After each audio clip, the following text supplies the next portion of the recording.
Hello everybody, my name is Nathan. Welcome to a brand new Let's Play series on Hearthstone 4. The New Order Don't Surf, the second demo of the New Order mod. If you've been following my channel for a while, you know that around May of last year, so I think actually exactly a year ago, the first demo of this came out, Old World Blues, which I did play. It was actually the demo that really got my channel to kind of, grow at a pretty decent rate. So I have a lot to thank for this mod to kind of getting the channel to where it is today. So, you might be wondering, what is this mod? Well, it is a mod in which Germany won the Second World War. But it's mostly like a story-based mod. It's very strange. Once we get into it, it'll probably make a little bit more sense. You can go check, if you want to see kind of what the mod's about, you can go check out our older series. We did one as Olenberg and one as this dude right here. Still not 100% too sure how you pronounce the name, so I'm just not even going to attempt it. So, today we're going to be playing as Union South Africa, because they're the new update gave focus trees to Africa, and these kind of guys down here. I believe all of them have their own focus trees now. But what's going to be happening at South Africa? Well, for one, these guys up here are eventually going to attack us, which is pretty bad. We don't want that to happen. So we're going to get all of our divisions ready to go. We have 20. Do we have a commander? Probably just like, we want probably someone who's good on defense. So we'll get you in charge here, put you underneath a field marshal. Again, someone who's like pretty good at defense. Do we have any, we don't have any command power, so probably can't do too much here. So hold off on that. Draw up a front line on both of these guys' borders. Be 10-10. Draw some battle lines, kind of one goes this way. One goes up here, and that should be okay for now. We're gonna take our Army and Navy experience. This might break the mod a little bit, not too sure, but we'll do it anyways. So we're gonna take some research as well. It is a 1962. So what do we want to go for? Probably we have some infantry, or like not infantry, some research speed plus 3%. Sounds good. Director fire, I think that's for like naval combat, which I really doubt will be going into too much detail there. Now we'll get some more industry growth. You're already done for all the 1960. 1965, still like 3 years from now. We don't want to be doing too much of that. Strategic theorem. Planning preparation, speed. I think for right now, my colored button mod also kind of breaks the UI up here, but let's kind of ignore that for now. Anti-tank too. Just basic infantry stuff. Give me basic infantry weapon improvements. 3 civilian factories. So we have 2 civilian factories. Our industry right now is mostly military, and honestly, I think we're just going to double down on that. So 2 factories down here should be good. Their consumer goods is like pretty high. Well, let's go. National focuses. So far, it begins pretty linear. I assume once we get down here, it's going to open up more focuses in the future. So let's just go. A South African situation will be done in 14 days. And I do have some military factories that we're not using. Let's go a handful more into World War II style rifles. Probably want to upgrade those at some point. Other than that, maybe like 1 more into tank production. We should be good. And just 4 convoys should also be okay. The legacy of roads. Discovery diamonds at Kimberley some 100 years ago has turned our country from a nation of farmers into a nation of miners. And since then, settlers from all over the world come to Cape in search of dreams of endless wealth. The mining trade is not a place for adventurers. The Beer Corporation, founded by Cecil Rhodes, is now run by Harry Oppenheimer from Cape Town, has full control of the extraction and trade of the precious stones. By working closely with De Beers, not only have we opened the doors for both the OFN and the Unity Pact's economies, but we now have a means to turn our country into a proudly developed nation if we can avoid ires of the powers breathing down our necks. So we gain 8 diamonds per month. We have 24 diamonds. Trade with the Pact is available. But the Pact's not mad at us. The Unity Pact is Germany's faction. We can look at the factions in just a moment. Because we have 24 diamonds. So you know what? Probably we gain 1 extra diamond per month. Get 1 infrastructure. So this essentially cost 6. Which actually isn't like that great. 1 civilian factory. Actually, no, it's 1 active for 365 days. I'm assuming that, I'm assuming that kind of expires after a while. 450 manpower. I think right now we're just going to let this kind of sit back. We're missing a handful of rifles, but nothing too bad. We shouldn't have problems with. So let's trade a little bit with Germany. We need 20. We can get 6 steel, but if we do this, of course, we won't have any factories to do anything else. Our economy is pretty bad. I mean, I could build infrastructure. We can fund some militias. But, you know, right now, I think we'll just kind of let it be. Because they're not mad at us.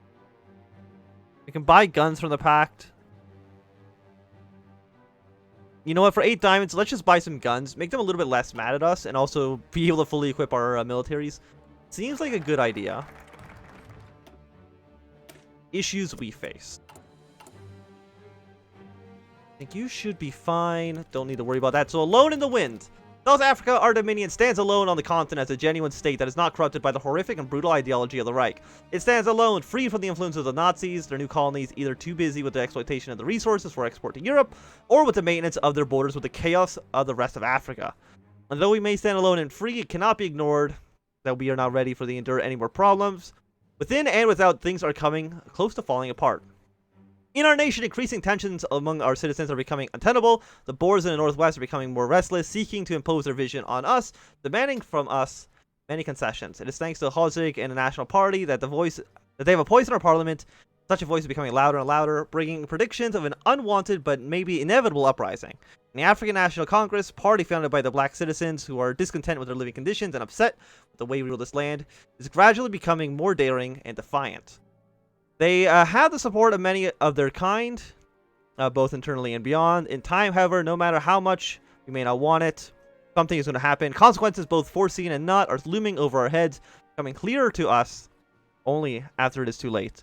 We must prepare our future, doing everything possible that we can to preserve our nation as the crown subjects, or else succumb to either the enemies within or the nightmare of the Reich.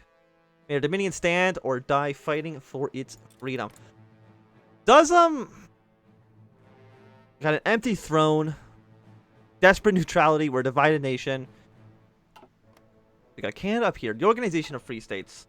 So we have the American faction, which is mostly Canada, United States, Australia, and New Zealand. That seems to basically be it. We got Japan's faction over here. Because it's still like the demo, these guys actually don't have any focus trees, so we won't really be seeing them do anything at all. We have the Italian faction down here, and then, of course, the Germans. We also have a pretty large carving of our territory, which is less than ideal. Of course, our manpower is low. So we are a multi-party system. We have a 2-year draft. Women cannot serve in the military. No racial integration. We get more manpower if we, of course, recruit more. Which we do need, but I don't believe we can actually change these through clicking. Like, we can only change these through events, through focus trees. So right now, our political power is just going to kind of sit there. We already have a thing. The Reich's last conquest on the 19th January 1962. I'm the first man to land on the moon. So Germany has gone to space.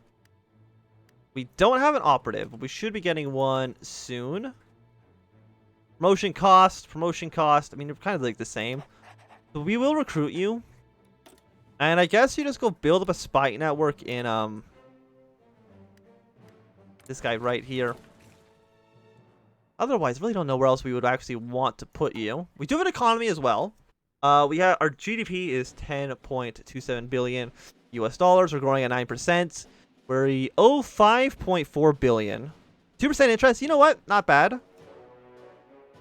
Like 2% interest, like that's less than inflation, so we should be good. Deficit. We had no reserves in our banks. Could increase military spending. We get a lot of boost.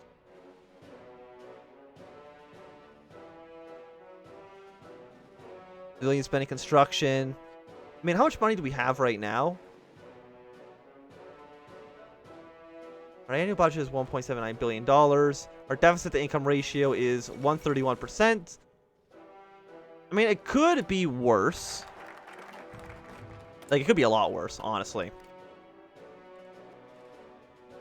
Also, we're making more than we are spending. Command power is going up slowly. The quiet American. A tall man stepped out of the plane, carrying himself down the steps, breathing in a South African air. It was something he had long been expecting to breathe, to experience for himself, and to remember. Edward Geary Lansdale steadied himself, bringing his personnel luggage with him, and walked away from the aircraft, forgetting about the noise of dying engines. He looked forward to doing the things that he had once done before. His identity and his motives protected his secrecy. He thought not that he would quietly rise up the ranks and find his place here. He had humble beginnings, especially as a journalist. And just as silently as he advanced, he maneuvered through the terminal and into the rest of the airport, finally reaching a car waiting for him. The easy part was done. As he rode in the back, thinking over the most tenuous details of his mission, Edward closed his eyes and envisioned a unit he would forge with the best of his land and his own country would offer. Their name wouldn't be too suspicious. It would simply be the Studies and Observation Group. But anyone looking closely, especially someone like him, would know that it was more than just a mere auxiliary entity. No.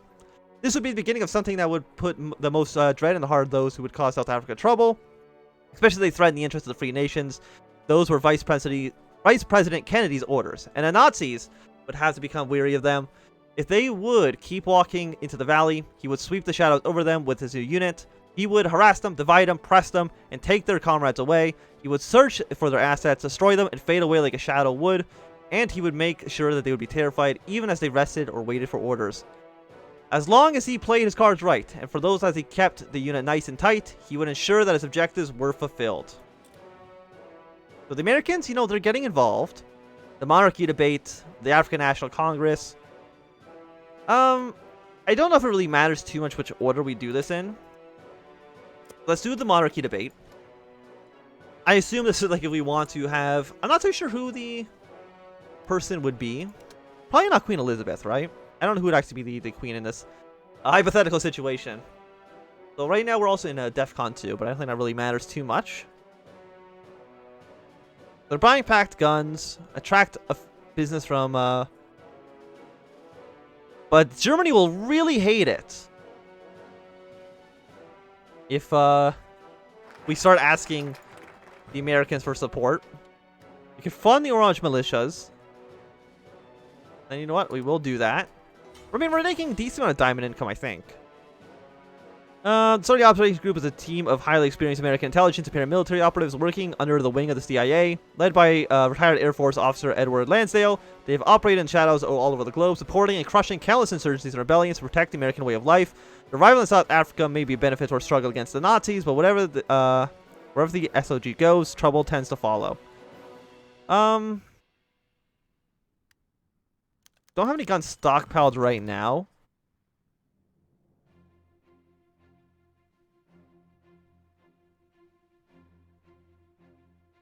Do some recon. I mean, how much we have? 83 political power right now.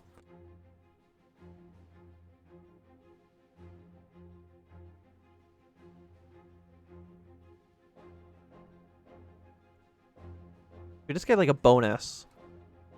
Do you know what? We'll have him advise South African troops. Seems like a good idea to me. Herzog's speech.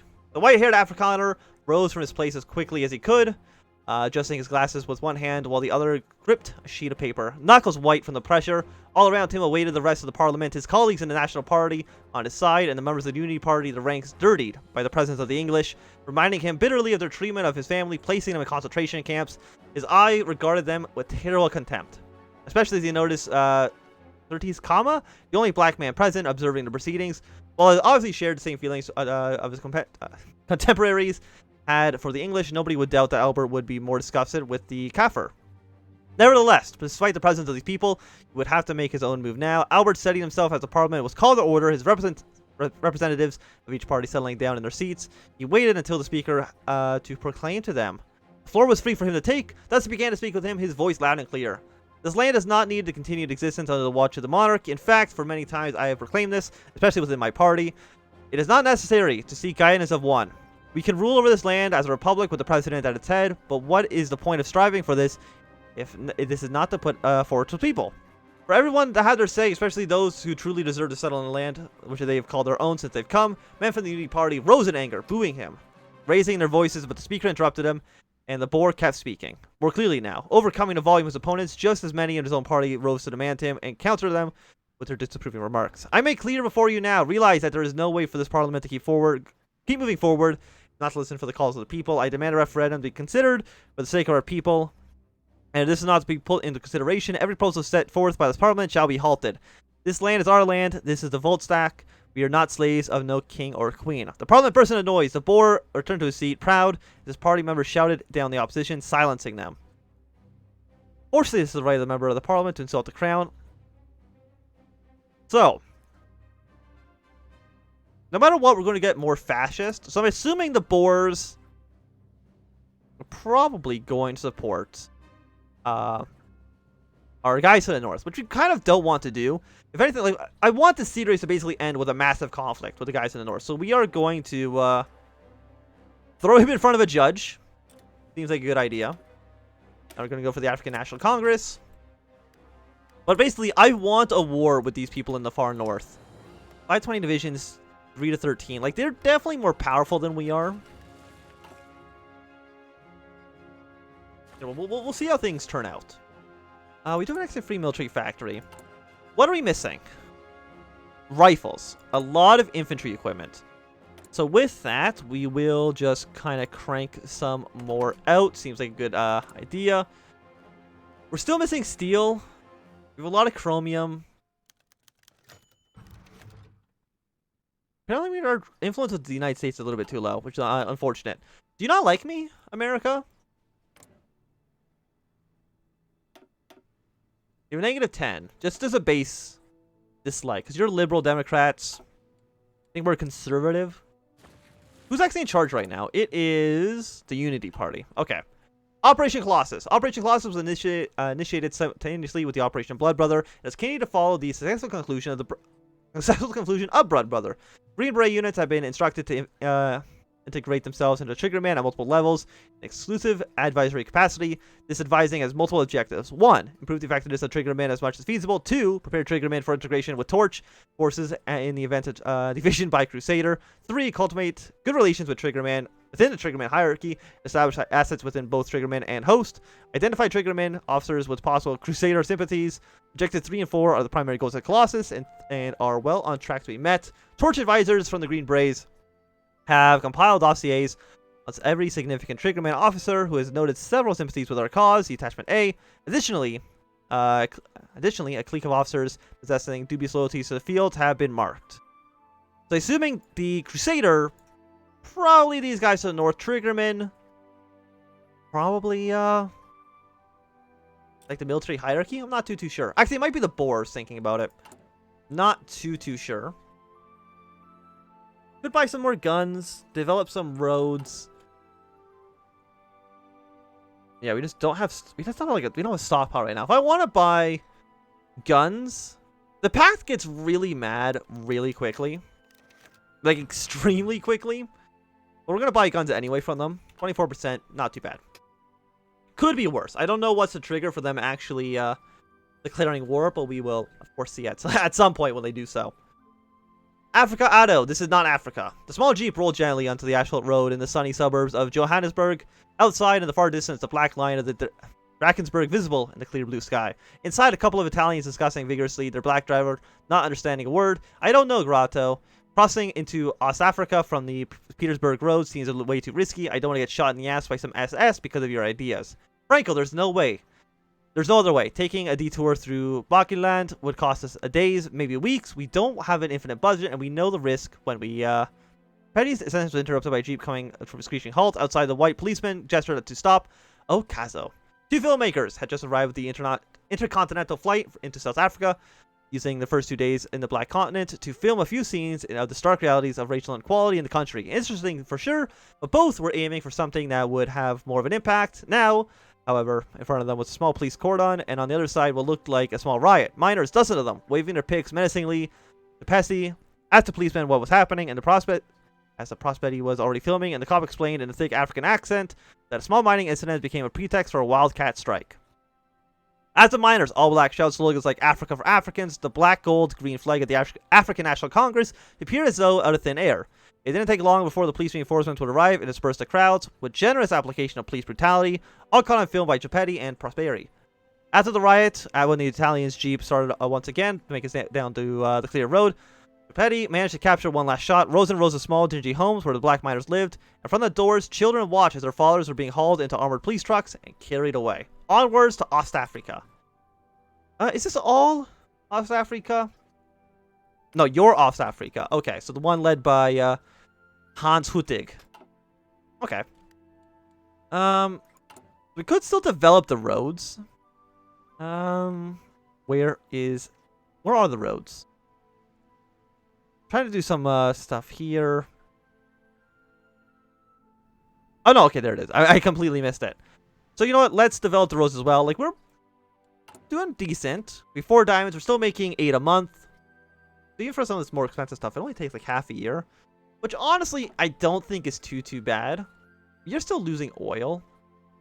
Oh yeah, you use fuel for factories, I think. Yeah, I forgot about that. You actually need oil to maintain your industry in this mod.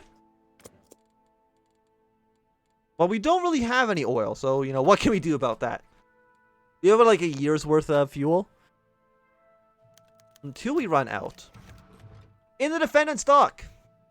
Above all, we want equal political rights because without them, our disabilities would be permanent. I know this sounds revolutionary to the whites in this country because the majority of voters will be Africans. This makes the white man fear democracy. The man speaking these words is Nelson Mandela, a man on trial for 4 courts of sabotage and attempting to overthrow the government, charges that will stick and will eventually lead to his execution. He is being tried alongside several other ANC members in a case which has garnered considerable attention. Mandela has used his opportunity to bring attention to his cause. This opening into the defense proceedings has been a 3-hour speech. In it, he has justified the ANC's action to go beyond constitutional methods and non-violent resistance because of the increasing restrictions placed on non-whites. Instead, they have embarked on a campaign of sabotage against property while developing a military arm for possible future use. But this fear cannot be allowed to stand in the way of our only solution, which is guaranteed racial harmony and freedom for all, he continues.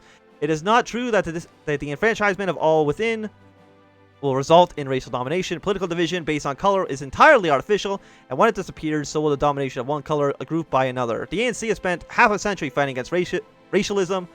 When it triumphs, as it certainly must, it will not change that policy. This then is what the ANC is fighting. Our struggle is for a truly national one. The struggle of the African people, inspired by our own suffering and our own experience, is a struggle for the right to live. He turns to look at the judge with his eyes. The last time he'll do so in his trial. During my lifetime, I dedicated myself to the struggle of the African people. I have fought against white domination. I have fought against black domination. I have cherished the ideal of democratic and free society, in which all persons live together in harmony and with equal opportunities. It is an ideal in which I hope to live for and see realized. But if it needs to be, he concludes, it is ideal for which I am prepared to die. By Her Majesty's grace, the defendant is sentenced to life imprisonment. We lose 10% sensibility, gain 50 political power, and I think this is going to be a good time for us to end this first episode. So thanks everybody for watching. My name is Anthem. If you enjoyed, give me a thumbs up. And not enjoy, you can always thumb down. Want to see me, subscribe, and goodbye.